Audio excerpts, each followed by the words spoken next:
over 44,000 people at the Fitzgerald Stadium watch the Senior All-Ireland Hurling Final. The occasion is rather an historic one. It marks the close of the 50th Championship and the first time the final has been played outside Croke Park for 30 years. I'm telling you, we got nothing that night after All-Ireland, after winning All-Ireland. No food and morning for the breakfast, it was desperate. The first meal we got, fair play to Johnny Leahy, he arranged a train to put up in Mallow. One train. We all got up the train and up to the hotel in Mallow, and then it was there we had to feed. They didn't want us. As simple as that. Killarney, you upset their tourist trade. People didn't get home till late next day and all this gave over to Killarney, you know. You know, it is, you couldn't describe it like. Killarney didn't want it. It upset their tourist trade. The trade they always had, like, you know. And then, as you know, your country fellas staying in and looking for this and that and nothing to be had, you know, nothing. The tussle is between Tipperary and Kilkenny, Kilkenny in stripes. Tipperary are fielding the team which defeated Limerick in the Munster final, and possibly for that reason, they show that they're the superior side. And Mackie got a ball again. They had scored a point. He just lobbed it in walked the ball into the back of the net again. From out. So, John Maher was centre back.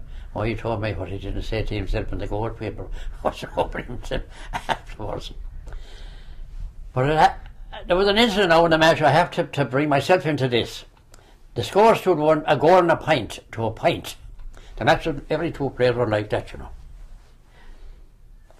So a ball broke down out on my side of the field behind the 70 yards mark.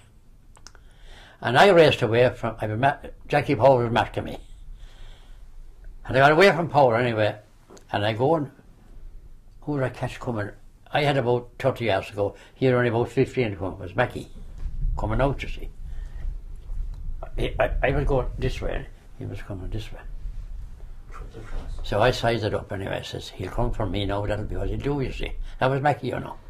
Catch you and down you went. And he just coming into me, I raced into the ball, like that, back to John Maher, Jackson. All the ways. When I was coming back out of the crowd, the green flag was waving above. Sweeper Ryan had turned John Maher's ball into the net. A goal and 2 points to a goal and a pint it was. Then the ball came up again and up my side, and I flicked it across and Sweeper got it again and in over the bar again. The score was level 1-2 at half time. In the first 7 or 8 minutes, we scored 3 goals in the first 7 or 8 minutes of the second half. Fast ground right into the net again. But they settled down again, Limerick settled down again. And the next 10 minutes was pure murder. So we got a goal then. A ball broke behind the centre field, and I ran into it and dropped it down, and I know the Sweeper Ryan turned into the net. We were home and dry. 6-3, 4-3. We beat them 2 goals. That was the first time they were beaten from 1932 up to 37. Tipperary forced the pace from the throw-in, and for a time there's promise of a close struggle. But when the Tipperary forwards find their range, they gradually take the upper hand, and they run up an interval lead of 12 points.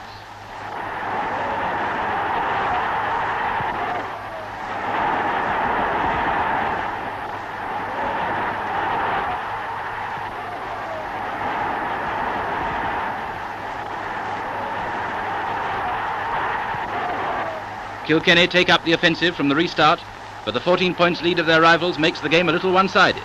And with 15 minutes remaining to be played, the crowd start leaving the field.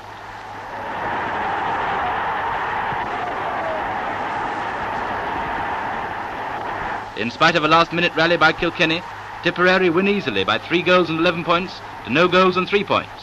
And Tipperary, with 12 All-Ireland titles to their credit, now go into the lead in the list of winning counties.